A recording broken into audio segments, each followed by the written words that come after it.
Good morning India. बहुत दिनों के बाद आपके बीच मैं आया हूँ।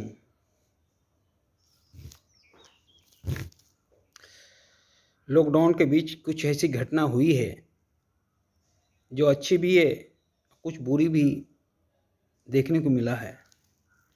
एक घटना ऐसे ही माँ से संबंधित है। एक माँ जो अपने बेटे के बीमार होने के उपरांत बॉम्बे आई। बेटा जब ठीक हुआ तो उस बेटे ने 4 बार माँ को मारा, फिर घर से निकाला, बोला तेरी ज़रूरत नहीं है। वो इंटरव्यू दिल को दहला देने वाला है। फेसबुक पे काफ़ी साझा किया जा रहा है। और ये घटना सिर्फ वहीं की नहीं है। ये घटना मध्यम वर्गीय फैमिली की लगभग 75% घर की है, जो अपने माँ बाप को पनाह नहीं देना चाहते हैं अपने घर में। एक घर भगवान के लिए बना लेंगे, जिसको पूजा घर कहते हैं, लेकिन माँ बाप को पनाह नहीं देंगे। और रियल गॉड, अगर रियल गॉड मेरा कोई है तो माँ बाप ही है, जिसके थ्रू हम इस पृथ्वी पर आए हैं। तो वो रियल गॉड है। अगर माँ बाप नहीं होते तो हम इस पृथ्वी पे नहीं आ पाते। और इस छोटी सी सवाल को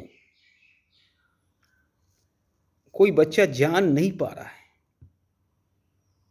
मैं तो कहता हूं, अगर मेरा कोई भगवान है या आपका कोई भगवान है तो सबसे पहले माँ बाप है। और माँ किसी भी स्थिति में अपने बच्चे का बुराई नहीं चाहती है।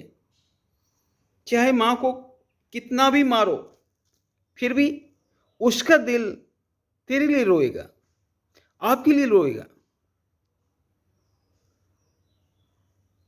इस माँ का दिल इतना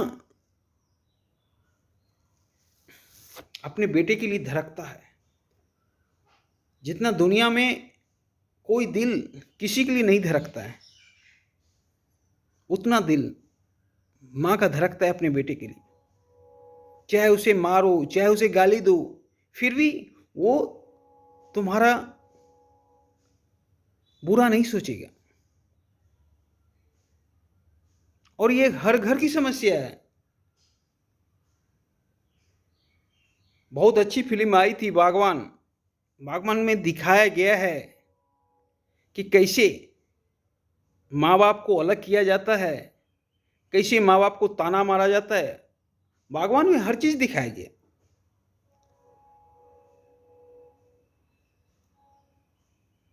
तो जिसने हमें जन्म दिया, जिसने हमें इस धरती पे लाया, जिसने हमें खड़ा किया, जिसने हमें 9 महीने कोख में रखा, जब हम उसका नहीं हो सकेंगे तो किसका होंगे। हम इतने गिर गए हैं, हम इतने कमीने हो गए हैं कि हम अपने माँ बाप को अपने घर से निकाल देते हैं। और वो घर किसका है? उन्हीं का है। उन्हीं के घर से हम उनको निकाल देते हैं। और हम ये नहीं जानते हैं कि ये तो प्रकृति का नेचर है। आज उनके साथ वो घटना हो रहा है, कल आपके साथ होगा। क्योंकि बुढ़ापा तो आना तय है, मृत्यु भी तय है। तो इस चीज से नफरत नहीं करना चाहिए। किसी की शारीरिक अवस्था गिर रही है तो वो तो ऑटोमेटिक होगा ही। उस चीज से नफरत नहीं कीजिए। मां भगवान से भी बड़ा होता है। रियल जिसने मां का सम्मान नहीं किया वो गॉड का सम्मान नहीं कर सकता है। मंदिर में भगवान नहीं होता है, भगवान पत्थर में नहीं रहता है, भगवान रहता है मां के दिल में। अगर आप मां का नहीं हुए तो किसका होगे?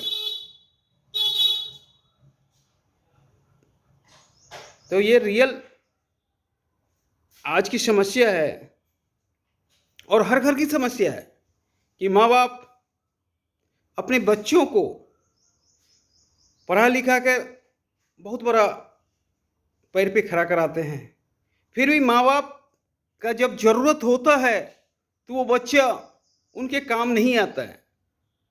ये बहुत ही दुखदायी घटना है और रियल ये हर घर की घटना है। मैं जहाँ पे बैठा हूँ वहाँ पे भी ऐसा होता है। कोई भी हमारे भाई माँ को नहीं रखते हैं, बाप को नहीं रखते हैं और मरने के बाद क्रियाक्रम के लिए जाते हैं, बाल बनवाते हैं। ये कैसा प्रेम है जो मरने के बाद बाल बनवा लेना, बेटा का फर्ज निभा लेना। बेटा का फर्ज निभाना तो तब होगा जब माँ को, बूढ़ी माँ के साथ रहो, बूढ़ी माँ का दर्द जानो, बूढ़ी माँ का हर समस्या को हल करो। बुढ़ापे में माँ बाप को छोड़ना नहीं चाहिए। अगर माँ बाप को छोड़ते हैं तो आप भगवान को छोड़ते हैं। हम तो कहेंगे आप घर में पूजा घर ना बनाइए, माँ बाप के लिए एक कमरा बनवाइए। पूजा घर का होना कोई आवश्यक नहीं है क्योंकि वो मेरे गॉड हैं।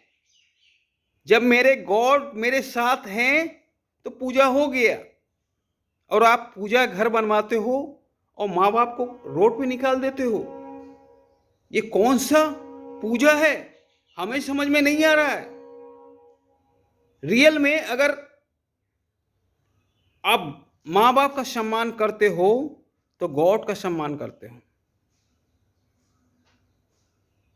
और इस चीज की बागवान में दिखाया गया कि क्या समस्या होती है एक मध्यम वर्गीय फैमिली का, कैसे माँ बाप को अलग किया जाता है। मेरा एक जूनियर भी माँ बाप को अलग कर दिया था। मैं आज तक मैं उससे बोला नहीं क्योंकि जिसने माँ बाप को अलग किया, जिसने उन दोनों के प्यार का बंटवारा किया दो रोटी के चलते, क्या उसे भगवान माफ करेगा? जो माँ बाप इस धरती पे बच्चे को लाए वही बच्चा माँ बाप को अलग कर देता है।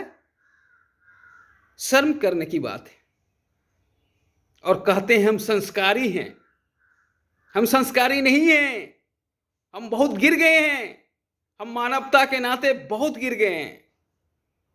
इसलिए मैं भाई और बंधु से कहना चाहूंगा, पूजा घर हो या न हो, माँ के लिए घर हो, बाप के लिए घर हो, अगर उनकी पूजा हो जाए तो पूजा हो गया। धन्यवाद।